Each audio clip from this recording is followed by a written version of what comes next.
আজ যেহেতু কলকাতায় দ্বিতীয় দফার ভোট চলছে, তাই আজ মহারাজাকে দেখা গেল সপরিবারে ভোট দিতে। তিনি আজ ভোট দিতে গেলেন ওনার ভোট গ্রহণ কেন্দ্রে। সকাল সকাল বেহালা পশ্চিম বিধানসভা কেন্দ্রের অন্তর্গত বরিশা জনকল্যাণ বিদ্যাপীঠে গিয়ে তিনি নিজের ভোটাধিকার প্রয়োগ করেন।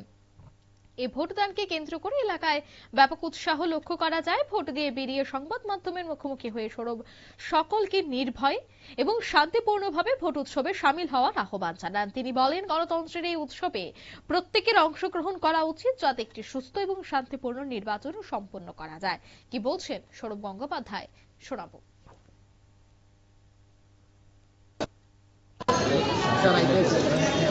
आईपीएल लास्ट स्टेज में देखो 3 टीमें हैं।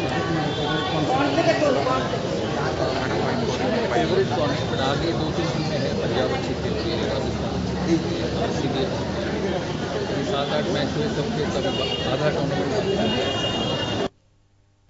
আপনারা শুনলেন সৌরভ গঙ্গোপাধ্যায় তিনি ঠিক কি বললেন। তবে দেখা গেছে যে উনি তার এছাড়া ওনার স্ত্রী ডোনা গঙ্গোপাধ্যায় এসেছেন ভোট দিতে। বেহালার এই বুথটিতে কড়া নিরাপত্তার ব্যবস্থা করা হয়েছিল, যাতে সাধারণ মানুষের কোনো সমস্যা ছাড়াই তারা নির্ভয়ে ভোট দিতে পারে। ঠিক অন্যদিকে সৌরভ গঙ্গোপাধ্যায় আসা মাত্র কিন্তু তিনিও ভোট দিতে চলে গেলেন। শান্তিপূর্ণভাবে উৎসবের মেজাজেই ভোট দিলেন মহারাজ। নিয়ে নিচ্ছি ছোট্ট একটি বিজ্ঞাপন বিরতি, সঙ্গে থাকুন।